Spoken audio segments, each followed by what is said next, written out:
Сайн мэцхан уу? Шинээр гарч байгаа хөөрхөн хөнгөн анимаар уулзж байгаадаа баяртай байна.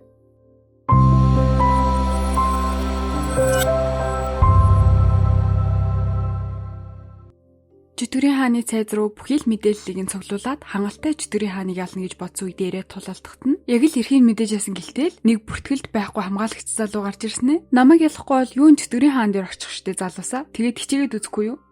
Тус бүртэл гайхалтай ур чадваруудаар дээрсэн ч ямар ч мэдээлэлгүй тэр харуулна бүгдийг ганцаараа зөксөөгөө төсөөлөхий аргагүй. Яг бүгдийг алах гэж яснаа нэг хүнийг хараад л бодлоо өөрчилсөн зөксөж яхад нь туслууд нэрснэ. Гүйцэгээд алчих уу гэхэд нь өөгүй юу тэгээ бишээ нөгөө ойрхон байх хүмүүсийн тусганд тэнд аваачаад хайжхаа гэж авсан. Түүнийг инглэн сандрахаар л хүчтэй дурлал байсан юм болоо да. За тэр ч яхав. Сар өнгөрчөөд байхад нөгөө баатрын салон бүхэл бүтэн 13 удаа дайраад ялагдаад бутсан байгаа юм. Мань хүн ч эндээ ол нэг үнэлэгддэггүй. Чамд ялагдаж яах нэхэр тэр баатрын салаач нэлээд доод төвшнийх бололтой гэж хориг өгс чулуудаад л бусд нь шоолоол. Ёкиг ягаад баатруудыг алахгүй ингээд байлгаад байгааг ин Чөтгөрийн хаан асуухад тийм хүмүүс надад алуулгач үн цэнгүй гэхэд нь тэгвэл цэргүүдээр нь алуулна гэдэл. Манай үнийг хадан тавьчуулагдсан халиуны зулцах шиг л болгочихж байгаа. Өдий хүртэл хамт байсан багийнхныгаа гэхүү саяхнаас зүрхийг нь бэлэглүүлээд байгаа нэг гэхүү гэдэл. Яг үнэндээ бол манай хүн саад болохгүй бол тэр баатрууд нь Чөтгөрийн армийг хаантай юутай хэдэнд булаагаад авчгаар тийм л мундаг нөхдүүд байгаа юм байна лээ. Сая таны интернет гацсан уу? Тэгвэл Facebook дээр Бат Эрдэнэ Бадамцэг гэж хайгаад Starlink-ийн талаар дэлгэрэнгүй мэдээллийг аваарай. Монгол улсын хаан ашиглах боломжтой хязгааргүй дата бүхэн өндөр хурдны интернеттэй таныг танилцуулах болно. Өнөөдөр 2 сарын 18-наас эхлээд 7 хоног бүр нэг азтанд тодруулаад 3 сарын үйлчлэгийг нэрх бэлгэлж байгаа юм билээ шүү дээ. Тэгээ ер нь манайхан description хэсэгт байгаа линкээр дарж ороод бүр илүү дэлгэрэнгүй мэдээллүүдэд танилцаж болно шүү дээ.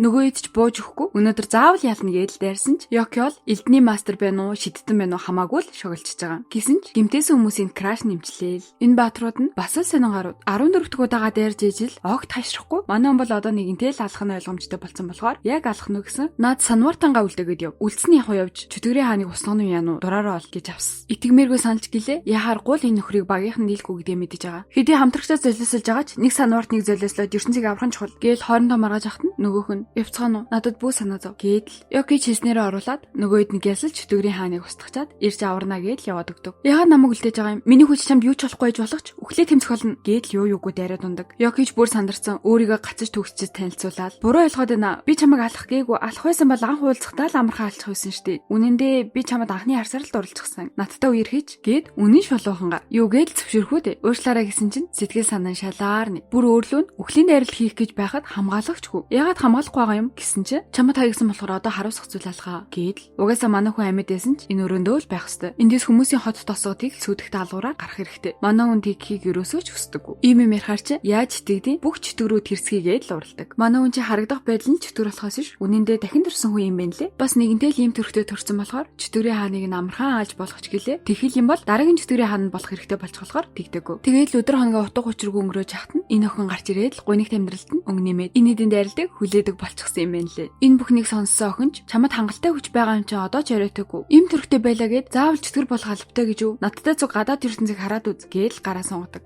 Каларинис хаан тулс. Нөгөө баатрууд чинь яалтчгүй л хүчтэй болохоор Чөтгөрийн хааныг дарчихсан. Тэмдэж бүр улс орноороо баярлан найр хийж өгтаад л манай хүн краштайгаа уулзахын тулд өвдөж ясан ч өөр иврээ авч хаяад л энгийн хүний амьдралаар амьдрахын тулд мөнгө хэрэгтэй. Тэгэхээр адал явдал хайгч болох хэрэгтэй гэж бүртгүүлсэн. Өгсөн ч хомдлгүй гэсэн ганц гэрэн дээр гар үсэг зураад л болоо. Бас ангуучийн зэрэглэл нь FSS даалгавраа биелүүлээд ранка өсгөх байдлаар явдаг. Энэ нэг ганц ажиллаж байгаа хүн бүр нэг залхах нөхөр энэ үнэмлэгээ бити хайчаарай. Дахиж хийлгэхээс хар ядаргаа гэд хүмүүс байхгүй байгаа шалтгаан нь хүн төрлөختөнд аюул занал хийгээдсэн Чөтгөрийг дарсан болохоор хааны тушаалаар 3 өдөр улс нийтээрээ баярлацсан гэж байгаа. Даалгаврууд биелүүлээд хөөх мөнгө олцсон. Одоо л манай хүн зэрэглээ ахиулаад ахиухан мөнгө олдог болчоод Шиселия дахин сэтгэлийн ажлыг талаар бодож байгаа. Уг нь бол рангийн тийм ч хурдан ахихгүй айгүй олон даалгавар биелүүлж ээжчил арай гэж нэг ахдаг юм байна л да. Гэсэн нэг гар асар хурдан ранг ахиад байгаа гэх цуураа гарцсан. Мэдээж хэм байх уу? Манай хүн л ахгүй юу? Нөгөө залхуу бүр гайхсан. Чи яг хин юм? EGST хүртэл ийм хурдан ранг ахиж байгаа хүн энгийн нэг яавч биш. За тэр яг уу? Над дээр биш хажуугын дээр очилтоо. Ядаргаатай байн бай ирээд гэд маргацсан зогсож яхад нь улсын шинэхэн баатар Сэмэрхэн манай үнийг аваад гэрлүүгээ явчихдаг. Гэрнэ гэж бүр ордон юм уу хаашаа юм?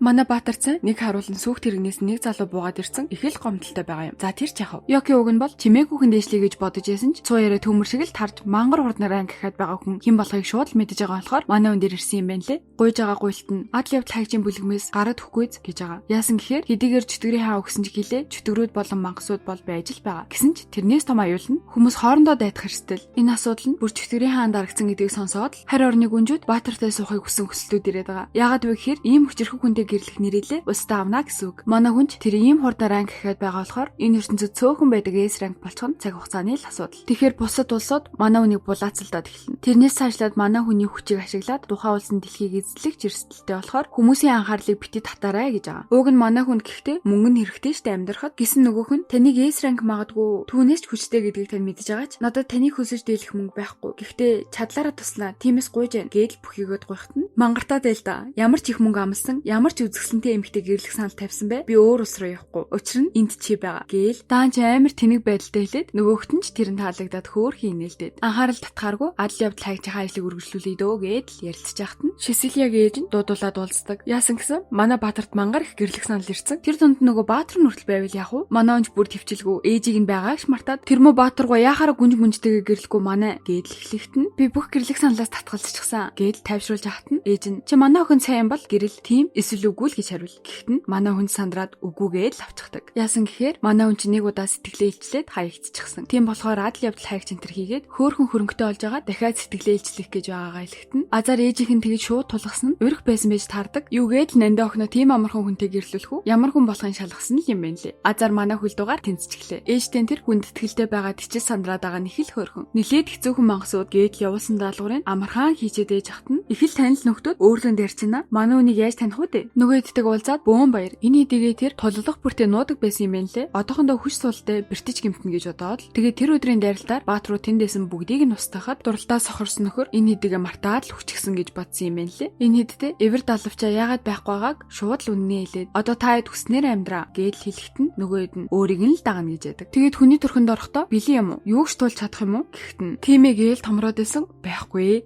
Бүх үсийн зулгаацсан гээд нөгөө охинд маань уулзаад л хавуулсан. Манай хүнч бөөн гимшил. Ийм байгаа ахмадаа хараад бүр шок. Манай хүн чинь хэдийг чөтгөр шиг октоос харагдахгүй байгаад нь гайхахад энэ толгоогоо хуягтайгаа наацсан нэгэн далавчаа нууцсан. Нөгөөх нь бол яасныг нь ойлгосон байлгүй дээ тий. Үүнээрээ сонноос энэ хуягт чи анхандаа ахлагчтай дургу байсан юм байна лээ. Яагаад гэхээр ахлах тушаалт нь тушаал өгөөд хүмүүс рүү даяар гэхэд эсэргүүцээ дөрөндөө бүгчгдэг. Чөтгөр тийм байж болохгүй. Тиймдээч болгож өгөхөөр өндөр албан тушаалт нь байж байгаад өөрөө болгож өгөөл одоо энэ ч сууж байгаа юм байна лээ. Гэсэн нөгөө хоёр дөрсгөө минь алгуулж хад. Хайгаад явжсэн нэг нь ээжийнх нь өвөр дээр тас нөгөө нь харин София гэд нилээн хатуу гэрээ үйлчлэгчтэй хамт явчихсан. Яасан гэсэн шинэ үйлчлэгчээр ажил орсон байвал яах вэ? София ч ийм алдаа гаргадаг хүн ууг нь биш л дээ. Зүгээр өнөөдөр ирэх байсан шинэ үйлчлэгчтэй л андуурсан юм байна лээ. Гэсэн нөгөөх нь энэ ажилд ормоор байна гэж авдیں۔ Ээж нь хөргөн хүүгийн өнөр авчихсан. Цаадах чи ойртой их ажиллаад нилээн ядарсан байгаа. Маргааш амарна. Гиснээс маргааш чи нэг ажлыг бодуулахгүй сайхан хөгжилдөөч гээд л маргааш нингийн үеийнхээс шаал илүү үзэсгэлэнтэй болчихсон. Краша хараад бараг л нөгөө ертөнц рүү явчихсангүй. Өнгөлөнд алдалт хийж гудмаар явахгүй бол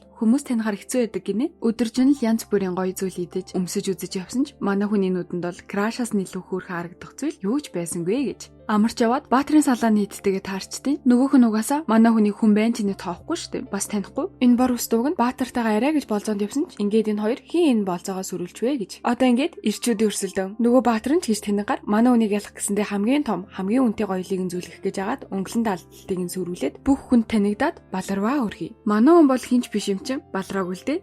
Бас нэг дуугүй сэлэмчин залуу нь Баатарын салаанаасаа гараад бүр төрийн хөлөг Баатарын салааны дарга болсон. Хэцүүхэн харагдаж яхад нь өө тэнд Баатар байна гэж шавцсан байсан хүмүүсийг анхаарлаа алдах үед нь гялс цухтаалгачиж байгаа юм чинь энэ юм ярьдгүй нөхрийг хэлгүй юм болов уу гэж бодсон чинь эрэгтэй ээжиж бүр яг охин шиг нарийнхаа олоотой. Тэгээ сонссон хүмүүс нь бүгд л шоолдог байхад манай хүн шоолоогүй. Тэгсэн харин нөгөөх нь чийл ганц гэр бүлээс минь өөрөөр шоолоогүй анхны хүн найзууд болцгоё гэж авдیں۔ Ингээд нэг нэр хүндтэй Ревен гэж шинэ найзтай болж байгаа юм да. Шисилияга хайгаа олдгүй. Нөгөөх нь харин төөрчгсөн хүүхдийн шархыг нэмчлээд ээж ахт нь манай хүн ч худлаа кул царайлаад л гараад ирж байгаа. Битгий ингэж л да гээд л нөгөө агуу чөтгөрийг чинь дээрлэхэж байгаа нь хүүхдэд хөвгөлтэй санагдаад инээлдээл. Энд бас нэг үнчээ хайр. Бор устыг хаяад л Шисилияг хайгаад очсон. Нөгөө хүүхдээ ээжт нь олоод өгчихсөн. Ууг нь бол ядраад байгаа амар хөдрөн гээд ахтал баахан аваад явцсан штэ. Тэрнээс нь болоод Шисилия ухаан алдчихсан. Ээж нь гэтээ мангар хөргөн. Чи энд байж байхгүй юу? Гээд нөгөө Баатар нь яаж ч юм мэдсэн харан насрна гээд лахт нь ээж нь хөнгөн хөөгд явуулсан байдаг. Баатрыг нь хөнгөн хөөцөн гээд байгаа. Энэ Софиа л гэхдээ амар агамда. За тэр ч яхав. Энэ хоёр маань хөөхөн нэгэндээ нилээн татагдчихсан. Шисилиад ч түүний тэнэг үллүүд нь өхөөрдөм санагдаад хит их шууган тарьсан гээд Софиа нөгөө айхтар амтныг чинь амархан боогод аваа явцдаг. Хилээд энэ Софиа эвгүй л агамда хөөгдөд гарсан шинхэн найзанд хараад ягаад энэ дагааг нь асуухад нөгөөх нь нэг хүн сайн болчихсон.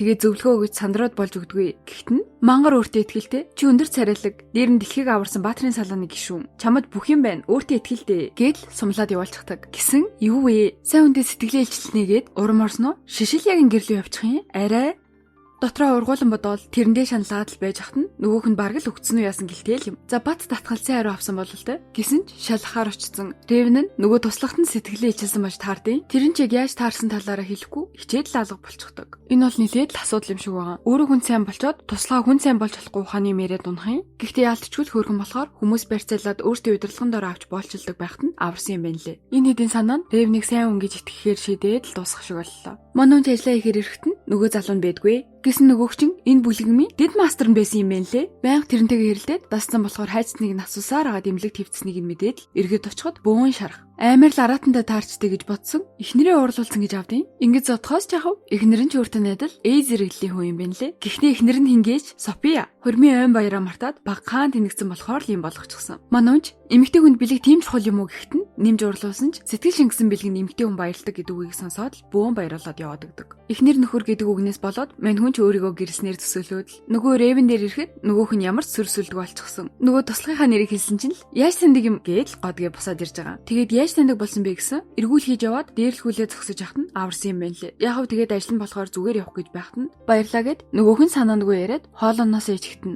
өөх ямар гоё хоолойтой юм бэ гэд хэлчихсэн. Шисилия хүртэл таньдаг гэдгийг нь сонсоод гайхахад нь өөр нутгаас бүхнээ орхиод хайртай хүнийхөө төлөө хичээж яваа нэг ингээд л өөрийгөө ойлгуулчихдаг. Ер нь үнэн л дээ. Яг жоохон л өөр зүйл байгаа болохоос ш. Шинхэн найздаа сайн болсон хүн чи эрэгтэй хүнээс байдаг. Нэг тийм трауматай гэж ойлгуулад эрт бити бууж өгөөрэй гэж дэмжиж цугтаагаа дур гарцгаад крашуудаа бэлэг авцгаадаг. Нөгөөх нь бас гэхдээ хөөхөн мэдрэмжтэй юм байна лээ. Яг бэлгээ авчаад л явж хахад нь нөгөө борус манай үнийг ч хин цайныг нь мэдэж байгаа. Тийм болохоор Ревнийг хин цайныг мэдхийн тулд тус тусдаа уулзсан ч хоёр сайхангаар юу ч ярихгүйгээд баахан хоол идэж хахад нь тэрийг нь ч анзаарсан борус ууг нь санууртны талаар ярьж өгье гэж бодсон юмсан гэл өрхөндөө унгачдаг.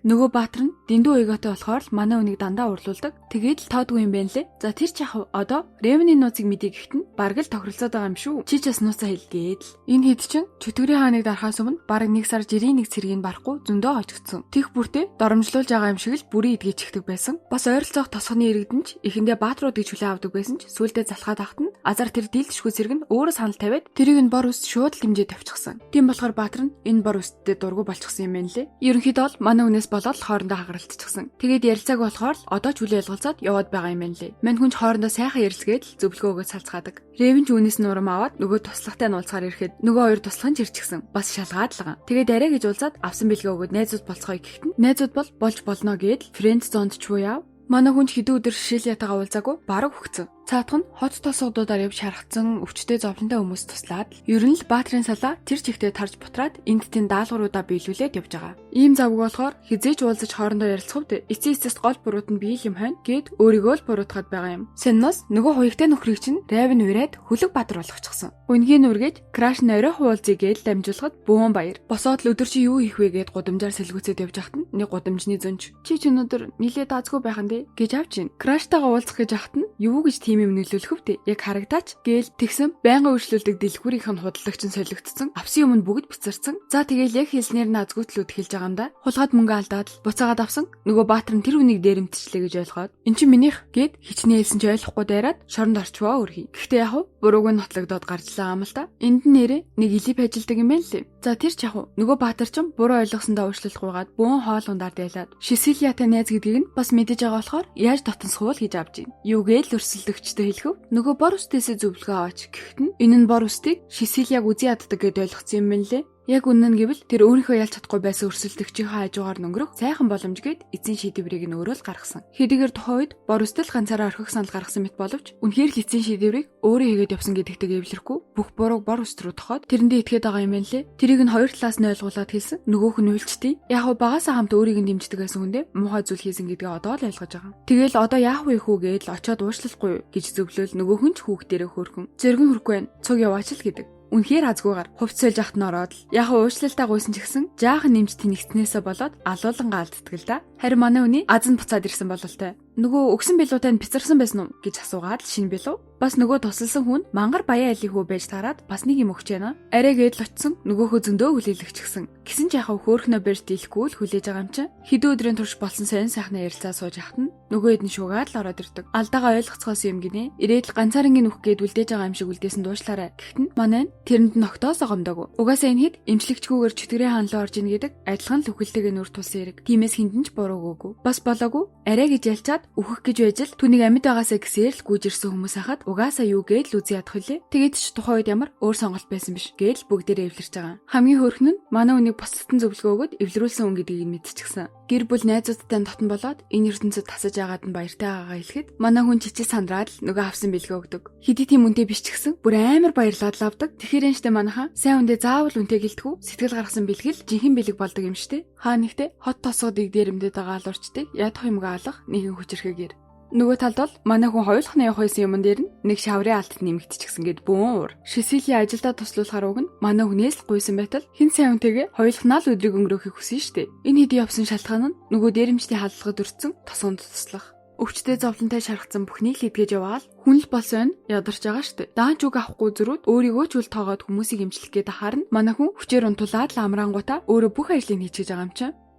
Мэдээж өөрийнх нь хэлснийг тоохгүй хүчээр унтуулсанд нь уурлаж байгаа юм л да. Гэхдээ бас өөрийг нь бодсон болохоор гээд баярлаад байгаамаа. Манай үнч дахиж үгнээс нь зөрөхгүй л гэж юм. Гаднаас тосгоны дараагаар орж ирээд ядарсан байгаа ч гэснийг охиныг үзээд өгөөч л гэдэг. Тэрний хэдийгээр дайралтанд өртөөгүйч төрөлхийн бие султаа болохоор эмчлэгч ирсэн дээр нь үзүүлэх гэж байгаа. Ганцаархнаа тосгоны гадаа амьдардаг бие мотой охиныг туслах нь эмчилж гэж л байгаа. Гэхдээ энэ охин нь тусалсан хүмүүс нь хэд байхад бурханд баярлаа гээд л байдаг. Яг хоо багасаа л ямар нэг хүндх үед нь нэг хамгаалагч бурхан гэдэг зүйл нь авраад байдаг гэсэн юм байна лээ. Ярьж байгаа зүйлээс нь л хар аянгон тулах шид гээд нэг л сэжигтэй. Хилээд байгаа тэр хамгаалагч бурханы хөшөөн дээр очихт нь чөтгөрийн хөшөө. Яг үнэндээ бол хөшөө биш чөтгөрийн хааны орны нэг туслах шиг харагдаад. Гэхдээ манай хоёрыг бол яаж барах вэ? Үнэндээ энэ жихнээсээ л ариун хамгаалагч буюу сүмийн хамгаалагч сахиусаар бүтээгдсэн хөшөө юм байна лээ. Тэгээд л хүмүүст нууцаар тусалдаг. Гэхдээ бас өнгөрсөн шөнө нь энэ л бие мотой охиныг дээрэмчдээс нууцсан юм байна лээ. Тиймдээ ч аюулгүй үлдчихсэн. Ийм зүйлийг яаж устгах билээ дээ? Гээд л хөөрхөн ярилцаж явахдаа бас нэг нэгнээсээ ичээд айгүй хөөрхөн байгаад байгаамаа. Гисэн юу вэ? Бас өөр бүлэг дээрэмчд ярьсан. Тэрэн дээр нь гялс очоод асуудлыг нь шийдчихэж байгаа. Яг бужигнаж явах үед нь нөгөө хамгаалагч бурхных нь байсан газраас утаа савсаад туслахаа гялс тийшээ явуулаад өөрөө үлдсэн эдийн ганц хөдөлгөөд л болгочихж байгаа. Нөгөө туслах нь хитрхи удаа тахаар нь яваад очиход нөгөө үл мэдэх хүн чинь хамгаалагч бурхныг нь ч тэр манай туслахын ч тэр болгоод өгчихсөн зогсож байдаг. Энэ нөхөр нь Галис хаан тулсын баатар гинэ. Мангасыг л алах хэрэгтэй гэсэн үзэл бодолтой. Бас илт нь шид идэгч гээд бүр дээд түвшнийд. Ямар ч шид нөлөөлөхгүй л гэсэн үг. Энэ юу хийж байгаа вэ гэвэл зориуд өөр улсын хүнийг алж дайн дэгдэж хүснээр хөө алах гэж байгаа. Баатар иш жинхэнэ чөтгөр нь баг энэ юм шүү. Манай хүний ямар ч хүчтэй шидийг нь бүгдийг нь л нөгөө элдэн сорж аваад тэрэндээ ч дэндүү бардам. Гисэн ямар манай хүн зэвсэг ашиглаж мэдвэш шидл ашиглаж мэднэ. Гэтэ хүний бүтээсэн тэнгэрлэг бүтээл байлаач шид шингээлтэнд хязгаар гэж байгаа. Йокигийн шидийн хүч нь бол хүний бүтээлээс илүү гарна үхээс дутахгүй. Зөрөөдөр сэлэмнийхэн лимиттэн тулгаад батлангуудаа гартаа шид шингээж байгаад л ганцхан зөгчөж байгаа юм чинь. Гисэн ч гэлээ энэ нөхөр бол 20 гар. Үхэхдээ өхөр бууга 50 гихчээр нөгөө чөтгөрийг өөртөө хамт авч явна гээд лалах гэхэд нь нөгөө бие султай охин өөрийн бурхныхаа урдуур ороод л хамгаалцдаг. Жохоо охин энэ дайралтыг яаж тэсэх вүлээ? Нөгөө хорон нөхөрч өөрийн хамгийн хүчтэй дайралтаа хийгээд л хамгаалж авах хооронд нь зугтчихдаг. Йоки дэнзүүл хизэж байж боломгүй мэт санагдаад өөрийн ураа төвчлгөө хувирч нөгөө нөхөр дээр очин хүч гэж юу байдгийг жинхэнэ үзүүлж өгдөг. Гэхдээ алах нь гэсэн үгүй. Крашаага хэлсэн үгнээс болсон уу яасан? Чамшиг юмыг алахад үн цэнчин тутна гээд л нурлуу шидчихдэг. Шисилияч түүнийг өөрийгөө захирч чадсныг нь ойлгоод бөөн баяр. Нөгөөх нь өөрийгөө болон бурхнаа эдгэнгээд Минерва явахаар шийдсэн. Даанч мангас Минерва орох боломжгүй. Гэхдээ манай хүнч хөөрхөн санаа гаргаад төрхийн өөрчлөлт хот руу авч орч чаддаг. Нөгөө охиныг бол үйлчлэгчээр ажил авчиж байгаа. Бурхныг нь бол энд байхгүй л гэдэг. Энд бүр бурхантайгаа яриад бүр цайж. Манай хоёрыг эзэн хаан гайхалтай гавьяа байгуулсан гэж дуудсан. Ямар шан харамж авмаар энэ гэхэд нь Шисилияч яхав үргээл гүцэтгсэн гэж ахт нь нөгөө тэнэг нь таачсан биелүүлж чадахгүй зүйл гээд л хэлэхэд нь юу юм мөнгө ирэх мэдлүү гэд асуухт нь бүгд бишээ. Шисилиягийн хайр гэж авсан. Угаасаа ийм тэнэг үйлдэлд бол загнуулах нь мэдээч штэ. Ээж нь хүртэл ийм зүйл хийснээс нь болоод хагасаар уулзуулахгүй гэсэн харгил шийдвэр гаргачихдаг. Иннээс илүү аимшигтэй шийтгэл гэж юу яах вэ? Гиснээс нэг туслах нь бүр бөөн бодол дарагдчихсан сууж яхахын. Нөгөө бурхныг чи хаан тавих вэ? Манай хүний гэртэл тавина штэ. Манай хүн ч хагас сарыг хурдан өнгөрөөхийн тулд нөгөө залхуудаа краштайгаа уулзаж чадахгүй хугацаанд түн тохирох ир болмоор байна. Зөндөө ажил өгөөч гээл нэг л мэтгэд хагас сар дуусханд Шисилияч түүнийг санаад байгааг ээж нь анзаарсан. Мань хүн нөгөө хөшөөтэйгөө бүр найзууд болсон бүхний ярилцаад л гиснээс энэ хөшөөнийхэн шарх угаасаа идэхэргүй шид идэгч сэлмэнд савжуулчихсан болохоор шидээр бүтсэн хөшөө учир бутраад эхэлчихсэн. Тэмдэж удахгүй энэ ертөнцид байхгүй болохоор нөгөө охиныг манай хүнд захиж байгаа. Нөгөө охиных нь би одоо ч сайнгүй л байгаа. Гэхдээ манай хүн юугээ сүүлийн 2-7 хоног байн хамт байсан нэзэга ингээ зүгээр орхихөө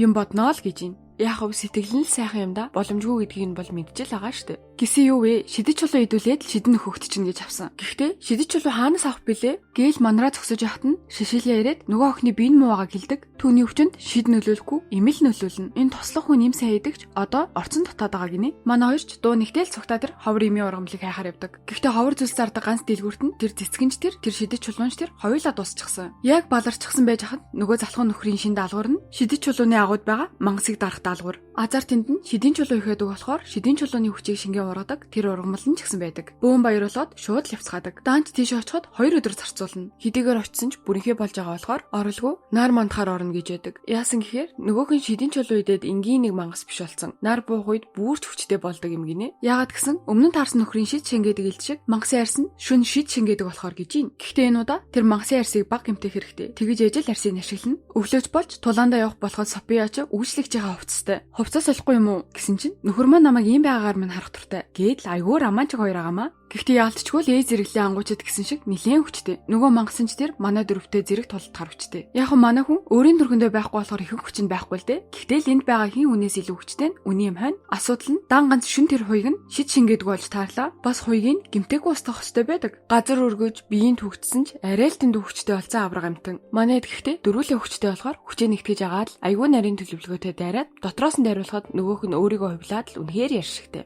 Жижигүүдийн манай хүн зохицуулаад гаднаас нь Шишилия гинжээр тогтоогоод дотроос нь София дайраад Софиагийн гадуур нь хамгаалах бүрхүүлийг нөхөр нь үсгээл жинхэнэ багийн тоглолтоор устдаж байгаа юм чинь. Энэ хоёр бол яалтчгүй л хүчтэй хос гэж яригддаг нэрэндээ л юм байна лээ.